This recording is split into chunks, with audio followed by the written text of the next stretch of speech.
আর এটাই কিন্তু 2025-এর বিরাট চমক। দেখো সকলের জন্য কিন্তু সোলার ডোম ওপেন হয়ে গেল। তোমরা গাইড হিসাবে কিন্তু এই রোবটকে ইউজ করতে পারো। এখানে দেখো কাঁচের ভেতর একটা মমিও রাখা রয়েছে, মানে বেলে পাথরের পাহাড় কেটে সম্পূর্ণ একটা নগর সেই পাহাড়ের মধ্যে। এখানে কিন্তু স্থাপত্য শিল্পকলা তুলে ধরা হয়েছে এক একটা প্রস্তর খণ্ডের মধ্যে। আমি কিন্তু এখন তাজমহলের সামনেই দাঁড়িয়ে রয়েছি। একটা সুন্দর দেখো ক্ষুদ্র সংস্করণ যেটাকে বলে। দেখো তাজমহল থেকে বেরিয়েই কিন্তু the great wall of China তোমরা চলে আসবে। আর আমি কিন্তু এই মুহূর্তে চীনের প্রাচীরের ওপরে উঠছি। দেখো পেছনেই দেখতে পাচ্ছ টয় ট্রেন। আর আমি এখন কোথায় চলে এসেছি বুঝতে পারছো? দেখো ক্যামেরাটা ঘোরাই তাহলেই বুঝতে পারবে। আমি কিন্তু এখন চলে এসেছি ঘুম স্টেশনে। দেখো এখানে কিন্তু তোমরা জয় রাইড নিতে পারো। দেখো শিকারা রাইড করতে কিন্তু আর তোমাদের কাশ্মীরের ডাল লেকে যেতে হবে না। ওয়াটার রোলারের কিন্তু রাইড তোমরা নিতে পারো।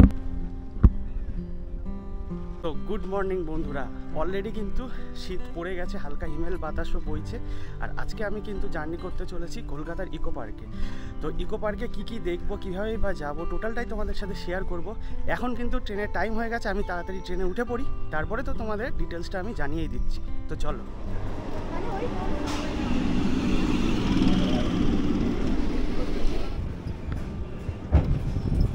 তোমরা তো দেখতেই পেলে আমি কিন্তু বিধাননগর স্টেশনে নেমে গেছি।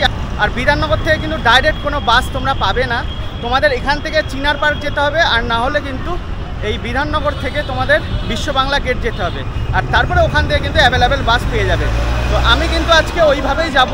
আমি এখান থেকে যাব চিনার পার্ক, আর তারপরে কীভাবে যাচ্ছি টোটালটাই তোমাদের সাথে শেয়ার করব। তো চলো। আর এখান থেকে কিন্তু তোমরা অটো রিজার্ভ করেও যেতে পারো।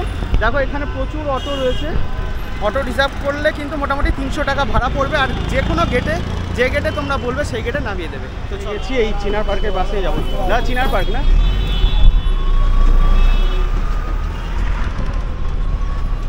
দেখো এই মুহূর্তে কিন্তু চিনার পার্কের মোড়ে চলে এসেছি। তোমরা চাইলে হলদিরামেও নামতে পারো। তো চিনার পার্কের মোড় থেকে কিন্তু তোমরা ইকো পার্কের বাস পেয়ে যাবে। তো চলো আবার বাস আসুক, উঠে কথা বলছি। বাস এসে গেছে, আমরা কিন্তু ইকো পার্কের বাসেই উঠবো।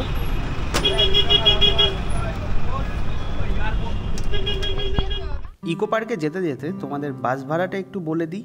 দেখো বিধাননগর থেকে কিন্তু চিনার পার্কে বাস ভাড়া পড়েছে 15 টাকা। আর চিনার পার্ক থেকে কিন্তু ইকো পার্কের বাস ভাড়া মাত্র 10 টাকা, মানে টোটাল 25 টাকায় তোমরা ইকো পার্কে পৌঁছে যাবে। দেখো আমি কিন্তু নেমেছি ইকো পার্কের 4 নম্বর গেটে। আর 4 নম্বর গেটে নামার কারণটা তোমাদের পরে বলছি। আর 4 নম্বর গেটে কিন্তু বাস এখানেই তোমাদের নামিয়ে দেবে। আর তোমরা রাস্তা পারাপার করতে যাবে না, এখানে কিন্তু আন্ডারপাস আছে। এই আন্ডারপাস দিয়ে কিন্তু ওই পারে চলে যাবে।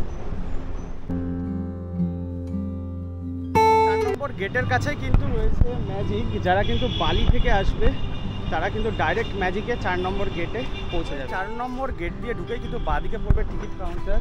আর দেখো পার হেড কিন্তু এন্ট্রি ফি 30 টাকা। আর দেখো এটা কিন্তু একদম নতুন নিয়ম, নতুন টাইমিং, সেটা কিন্তু জারি হচ্ছে দেখো নভেম্বরের 1 তারিখ থেকে ফেব্রুয়ারি 2025-এর 28 তারিখ অবধি, মানে ফেব্রুয়ারি 28, 2025 অবধি।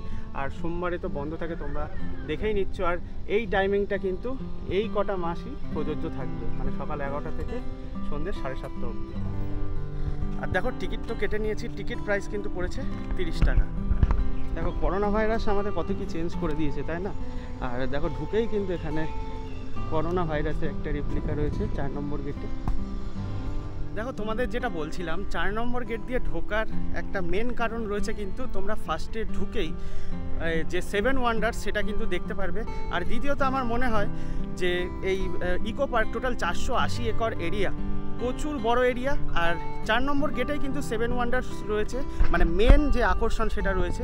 তো তোমরা ফার্স্টে এগুলো দেখে নেবে, তোমাদের এনার্জিও ভালো থাকবে, টোটালটা দেখে নিতে পারবে। আর তারপরে যদি মনে হয় লাস্টে কিছু স্কিপ করবে, স্কিপ করতে পারো, কিন্তু এটা তো দেখা মাস্ট। তো সেই কারণে কিন্তু আমি 4 নম্বর গেট দিয়ে ঢুকলাম। আর আশা করবো তোমরাও এই 4 নম্বর গেট দিয়ে কিন্তু ইকো পার্কে ঢুকবে।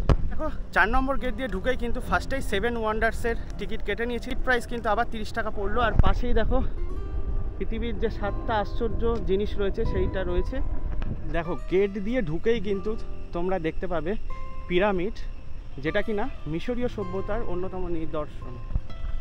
দেখো এখানে কিন্তু টোটাল 1, 2, 3টে পিরামিড রয়েছে।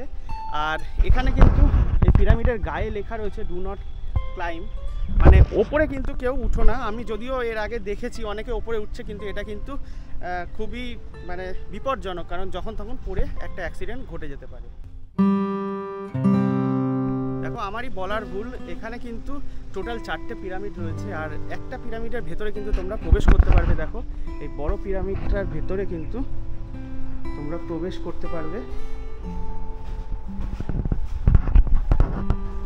একটা অন্যরকম কিন্তু ফিলিংস হচ্ছে, কারণ আমাদের মনে হয় না মানে মিশরে গিয়ে দেখা সম্ভব, কিন্তু দেখো এখানে কিন্তু তোমরা যে 7 ওয়ান্ডার্স রয়েছে সেখানে কিন্তু মিশরীয় সভ্যতার নিদর্শন পেয়ে যাবে।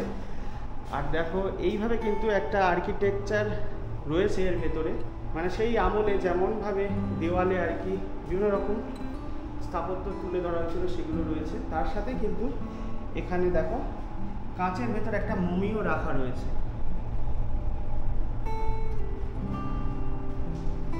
মানে কীরকম একটা অনুভূতি হয় তাই না, মানে আমরা মিশরে গিয়ে যেটা দেখতে পারবো না হয়তো সকলে, কিন্তু এখানে কিন্তু 7 ওয়ান্ডার্সের সেই জিনিসগুলো তোমরা প্রত্যক্ষ করতে পারো। সেরকমই কিন্তু গেট দিয়ে ঢুকেই মিশরীয় সভ্যতার একটা নিদর্শন আমি পেয়ে গেলাম।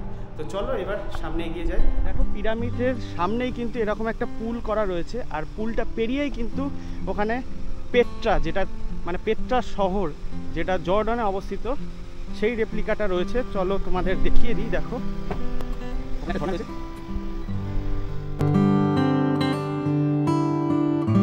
কিন্তু পেট্রা শহরটাকে তুলে ধরা হয়েছে। মানে অ্যাকচুয়ালি জর্ডানে কিন্তু এই পেট্রা শহর, যেটা পাহাড় মানে বেলে পাথরের পাহাড় কেটে সম্পূর্ণ একটা নগর তৈরি করা হয়েছিল সেই পাহাড়ের মধ্যে, সেটাই কিন্তু এখানে তুলে ধরা হয়েছে। তো চলো দেখে নিই।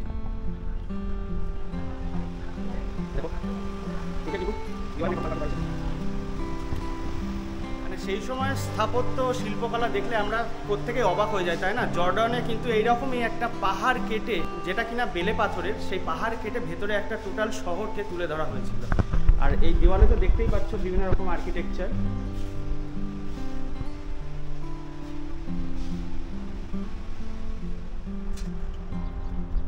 পেট্রা শহরের পাশেই কিন্তু রয়েছে মোয়াই। দেখো প্রশান্ত মহাসাগরের পূর্ব উপকূলে রয়েছে চিলি, আর সেখানে কিন্তু রয়েছে ইস্টার আইল্যান্ড, আর সেখানে কিন্তু এই মোয়াইগুলো বিখ্যাত। মানে এখানে কিন্তু স্থাপত্য শিল্পকলা তুলে ধরা হয়েছে এক একটা প্রস্তর খণ্ডের মধ্যে, মানে অরিজিনালি যেখানে আছে সেখানে কিন্তু এক একটা পাথরের মধ্যেই সুন্দর চিত্রকলা ফুটিয়ে তোলা হয়েছে। আর এখানেও দেখো সেই রকমই করা রয়েছে। দেখো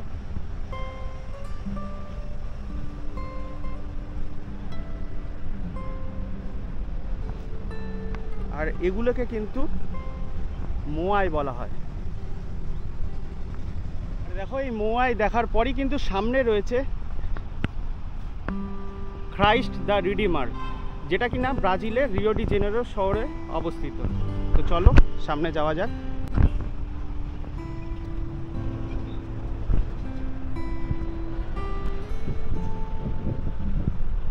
দেখো প্রথম বিশ্বযুদ্ধের পর সারা পৃথিবীতে যখন একটা নাজেহাল অবস্থা, তখনই কিন্তু এই ব্রাজিলের রিও ডি জেনেরো শহরেতে এই একটা পাহাড়ের ওপর এই ক্রাইস্ট দ্য রিডিমার মানে গঠন করা হয়েছিল, মানে তৈরি করা হয়েছিল, আর যাতে সমস্ত নাগরিকের একটা আস্থা, একটা বিশ্বাস ফিরে আসে।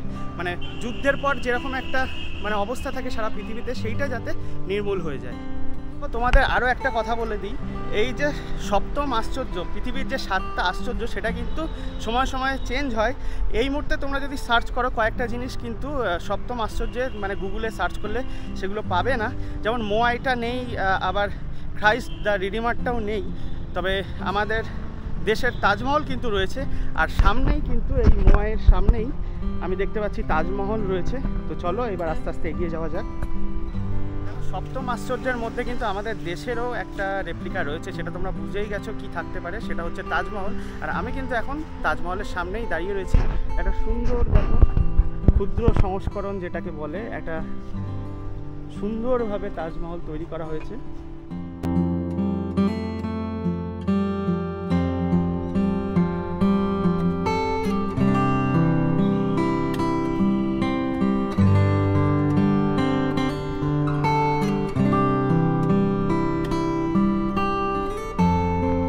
তাজমহল নিয়ে তো আলাদাভাবে তোমাদের বিশেষ কিছু বলার নেই, তোমরা তো জানোই শাহজাহান তার পত্নীর স্মৃতির উদ্দেশ্যে কিন্তু এটা নির্মাণ করেছিলেন। আর চলো, সামনেই দেখতে পাচ্ছি চীনের প্রাচীর, এইবার নেমে যাওয়া যায়। তাজমহল থেকে বেরিয়েই কিন্তু the great wall of China তোমরা চলে আসবে। আর আমি কিন্তু এই মুহূর্তে চীনের প্রাচীরের ওপরে উঠছি। আর তোমাদের একটা কথা বলে দিই, অরিজিনালি চীনের যে প্রাচীর রয়েছে সেটা কিন্তু বহিঃশত্রুর আক্রমণ থেকে চীনকে রক্ষা করার জন্যই তৈরি করা হয়েছিল। আর মোটামুটি হাইট ছিল 5 থেকে 8 মিটারের মতো। আর টোটাল দৈর্ঘ্য কিন্তু অনেকটাই বলতে প্রায় 8851 কিলোমিটার, মানে ভাবতে পারছো। দেখো the great wall of China থেকে বেরিয়েই কিন্তু এখানে তোমরা দেখতে পাবে কোলোজিয়াম অ্যাম্পি থিয়েটার, যেটা কিনা ইতালির রোম শহরে ছিল।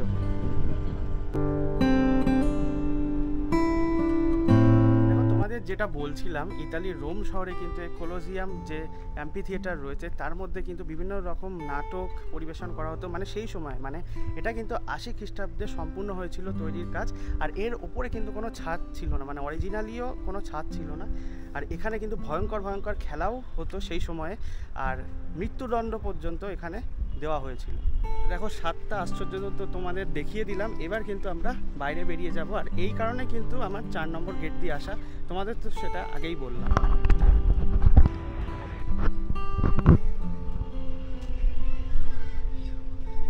4 নম্বর গেট দিয়ে বেরিয়ে আর 7 ওয়ান্ডার্স দেখার পর কিন্তু এখানে অবশ্যই তোমরা ম্যাপটা দেখে নেবে। এখানে কিন্তু একটা ম্যাপ দেওয়া রয়েছে টোটাল যে এরিয়ায় কি রয়েছে সেইটা। 4 নম্বর গেট দিয়ে 7 ওয়ান্ডার্স দেখে এবার কিন্তু আমরা বাটারফ্লাই গার্ডেনের কাছে চলে এসেছি। দেখো এখন কিন্তু আমরা বাটারফ্লাই গার্ডেনে ঢুকবো। আর এর ভেতরে কিন্তু প্রচুর তোমরা প্রজাপতি দেখতে পাবে। গাছের উপরে কিন্তু উঠছে।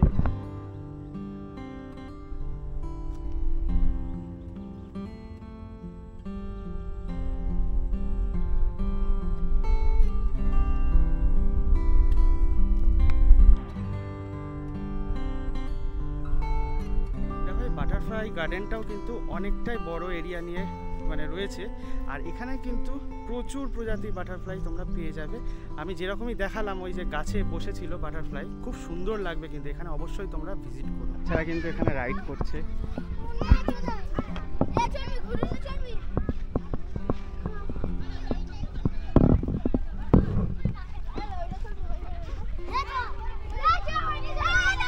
কিন্তু অনেক রকম অ্যাক্টিভিটি রয়েছে। দেখো এখানে কিন্তু তোমরা জয় রাইড নিতে পারো।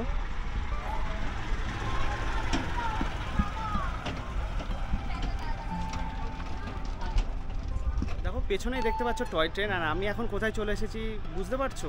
দেখো ক্যামেরাটা ঘোরাই তাহলেই বুঝতে পারবে। আমি কিন্তু এখন চলে এসেছি ঘুম স্টেশনে। না, এটা দার্জিলিংয়ের ঘুম না, এটা কিন্তু ইকো পার্কের ঘুম। আর দেখো এখানে কিন্তু লিখেই দিয়েছে ঘুম স্টেশনে আবার ফটোশ্যুট করার জন্য 10 টাকা পার হেড।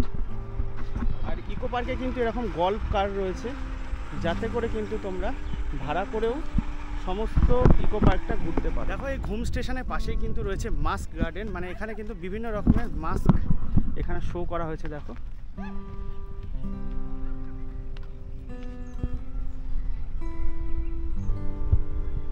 দেখো আমি কিন্তু এখন রয়েছি যে ট্রপিক্যাল রেন ফরেস্ট, মানে ইকো পার্কের ট্রপিক্যাল যে রেন ফরেস্ট সেখানে।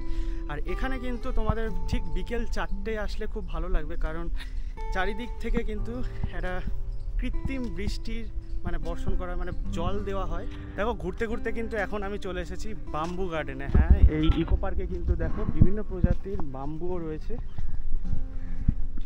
দেখো এই বাম্বু গার্ডেনের ভেতর দিয়ে যেতে যেতে একটা কথা মানে মনে পড়ছে, বাঙালি আর কিছু পারুক না পারুক বাঁশ দিতে কিন্তু ভালোই পারে। যাই হোক, জোকস অ্যাপার্ট, চলো আবার সামনের দিকে এগিয়ে যাই। দেখো রেন ফরেস্ট আর ব্যাম্বু গার্ডেনের পাশেই কিন্তু রয়েছে দেখো জোড়া বাংলো বা জোর বাংলো, যাই বলো না কেন। চলো একটু কাছে এগিয়ে যাই। দেখো আমার পেছনে কিন্তু রয়েছে বিষ্ণুপুরের জোড়া বাংলো বা জোর বাংলো। খুব সুন্দর পোড়ামাটির কাজ কিন্তু অরিজিনালি যেখানে রয়েছে সেখানে রয়েছে। আর এখানেও কিন্তু এর গায়ে বিভিন্ন রকম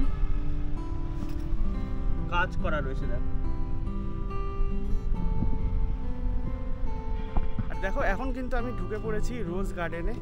এখানে কিন্তু বিভিন্ন রকমের রোজ রয়েছে, দেখো সাদা গোলাপ, লাল গোলাপ সব রকম রয়েছে।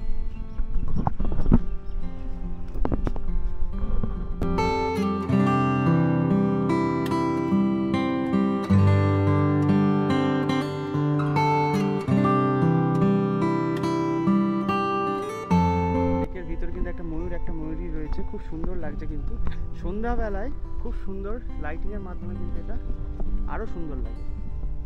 আর তার ঠিক অপোজিটেই দেখো গ্রাম বাংলার একটা ভিলেজ শো করা হয়েছে। টিকিট মূল্য কিন্তু দেখো 10 টাকা। তোমরা চাইলে কিন্তু এর ভেতরেও প্রবেশ করতে পারো। এটা গ্রাম বাংলার চিত্র আর কি এর মধ্যে ফুটে উঠেছে। টিকিট প্রাইস তো বললামই 10 টাকা।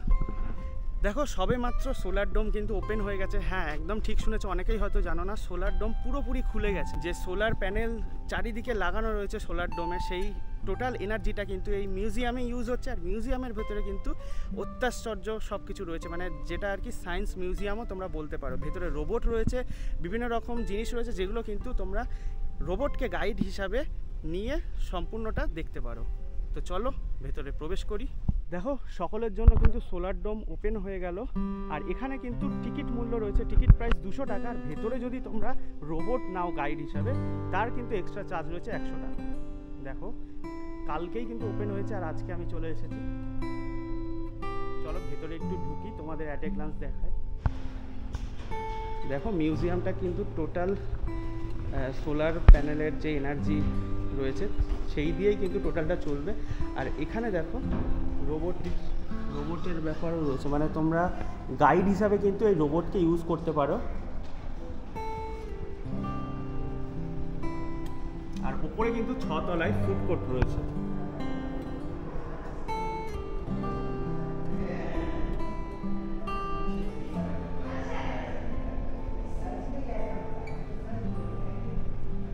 আর এটাই কিন্তু 2025-এর বিরাট চমক, মানে ইকো পার্কের। দেখো এই সোলার ডোমের পাশেই কিন্তু রয়েছে ধামসা, যে ট্রাইবাল রেস্টুরেন্ট। এখানেও কিন্তু তোমরা টিকিট কেটে ভেতরে খাওয়া দাওয়া করতে পারো। চলো আস্তে আস্তে লেকের সাইড দিয়ে এগিয়ে যাই।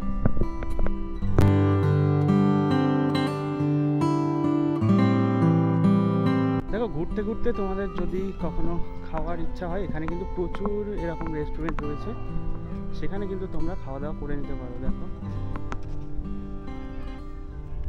দেখো তোমাদের তো দেখালামই, মানে খাওয়া দাওয়ার কিন্তু প্রচুর রেস্টুরেন্ট রয়েছে। তোমরা যদি খাবার না নিয়ে আসো তো রেস্টুরেন্টে তোমরা গিয়ে খেতে পারো, যদিও প্রাইসটা কিন্তু একটু হাই রয়েছে।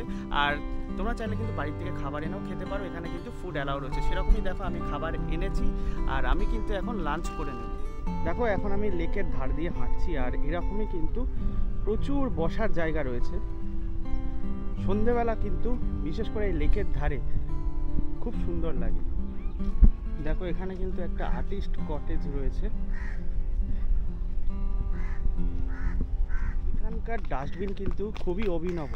দেখো এইগুলো কিন্তু ডাস্টবিন গাছের মধ্যে আটকানো রয়েছে। দেখো ইকো পার্কে যদি একা আসো, মানে বন্ধু যদি না পাও, এরকম কিন্তু চেয়ারে তোমার পাশে বন্ধু পেয়ে যাবে। দেখো আমার পাশে কিন্তু আমার বন্ধু বসে রয়েছে। তো জোকস অ্যাপার্ট, যাই হোক চলো এখান থেকে উঠে পড়ি। আর আমি কিন্তু এখন রয়েছি একদম লেকের পাশেই। দেখো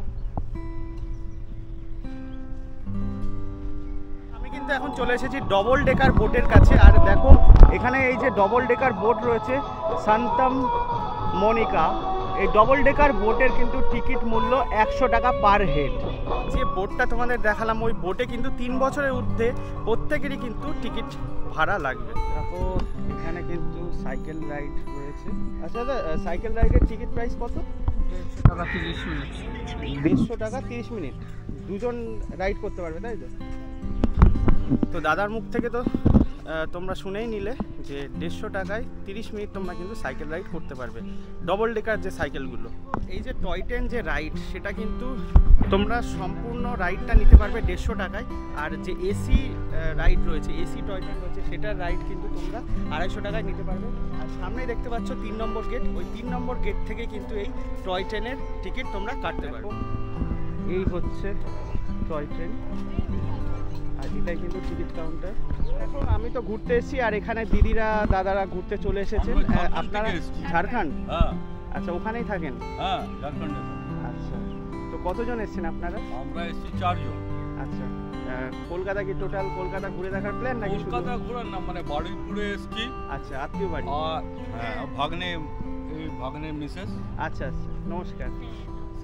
আচ্ছা, আর কালকে সুন্দরবনের প্ল্যান আছে, যে কারণে আজকেটা একটু গ্যাপ ছিল বলে এদিকটা ওয়াক্স মিউজিয়াম দেখে ইকো পার্কটা কভার করা। আচ্ছা, কিরকম লাগছে ইকো পার্ক? মোটামুটি ইকো পার্ক তো এখন সবে শুরু, এখন তো দেখিনি কিছুটা। আচ্ছা, আপনারা মানে 1 নম্বর গেট দিয়ে ঢুকেছেন? হ্যাঁ, এই গেটটা দিয়ে ঢুকলাম। এটা 3 নম্বর গেট। আচ্ছা, সাবওয়ে দিয়ে ঢুকলাম। আচ্ছা, ওয়াক্স মিউজিয়াম থেকে সাবওয়ে দিয়ে ঢুকলাম। আচ্ছা, এখন এত রোদের ধরুন হ্যাঁ, এখানে ওইটাই। এই টয় ট্রেনের ওয়েট করছি। দেখো ব্লগ করতে এসে কিন্তু এরকম মানে রাঁচির কয়েকজন আমাদের ভিউয়ার্সের সাথে দেখা হয়ে গেল। তোমার তো দেখালামে, উনি বলছেন নাকি আমার ভিডিও দেখেছে। যাই হোক, এগুলো কিন্তু খুবই ভালো লাগে যখন বলে যে আমার ভিডিও দেখে বা কিছু। যদিও এখনও কিন্তু নগণ্য ইউটিউবার আমি, মানে সেইভাবে কিন্তু সাবস্ক্রাইবার এখনও গড়ে তুলতে পারিনি, তবুও এরকম শুনলে কিন্তু খুবই ভালো লাগে। তো যাই হোক, চলো আবার এগিয়ে যাই। এখন কিন্তু 3 নম্বর গেটের কাছে রয়েছি, আর এই 3 নম্বর গেটের কাছেই কিন্তু সমস্ত রকম রাইড তোমরা পেয়ে যাবে। দেখো, শিকারা রাইড করতে কিন্তু আর তোমাদের কাশ্মীরের ডাল লেকে যেতে হবে না। তোমরা কলকাতার ইকো পার্কে আসলেই কিন্তু শিকারা রাইড করতে পারবে। দেখো, এখানে কিন্তু প্রচুর রাইডের বোট রয়েছে, আর সামনেই কিন্তু টিকিট কাউন্টার। শিকারা রাইড কিন্তু তোমাদের টোটাল বোটটাই বুক করতে হবে। দেখো, 30 মিনিটের জন্য 2 থেকে 4 জন 300 টাকা করে, আর 5 বছরের নিচে কিন্তু কেউ শিকারা রাইড করতে পারে। এখানে কিন্তু টিন রয়েছে ও তার কুকুর। দেখো, এই সাইডটা কিন্তু আরও কিছু ওয়াটার অ্যাক্টিভিটিস রয়েছে, তার টোটাল 4টা কিন্তু তোমাদের দিয়ে দিলাম। দেখো, এই ওয়াটার রোলারের কিন্তু রাইড তোমরা নিতে পারো 10 মিনিটের 150 টাকা দিয়ে।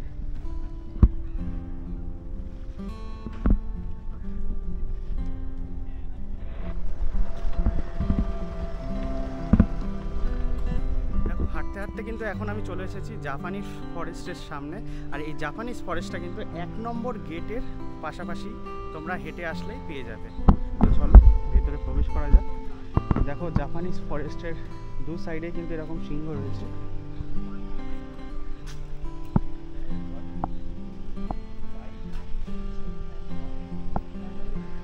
দেখো, সামনেই কিন্তু একটা গৌতম বুদ্ধের স্ট্যাচু রয়েছে। জাপানিজ ফরেস্টের ভেতরে কিন্তু তোমাদের খুবই সুন্দর লাগবে, আর এই জাপানিজ ফরেস্টের ভেতরে ঢোকার পরই কিন্তু একটা জাপানিজ টেম্পল দেখতে পাবে। চলো আস্তে আস্তে জাপানিজ টেম্পলটা তোমাদের সাথে শেয়ার করি। আর পাশেই দেখো,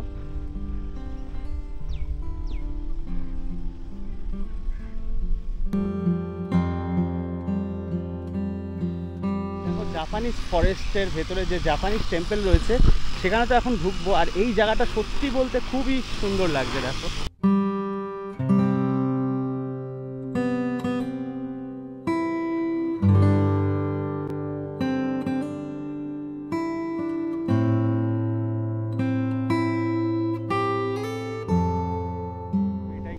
জাপানিজ টেম্পল।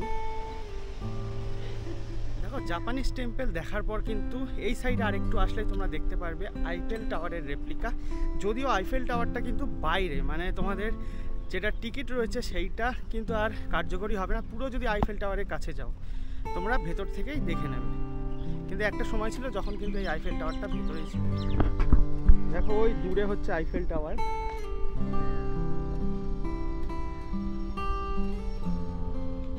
ফাইনালি আমি ভিডিওটা এখানেই শেষ করছি। আশা করছি সমস্ত রকম ইনফরমেশান দিয়ে তোমাদের সাহায্য করতে পেরেছি।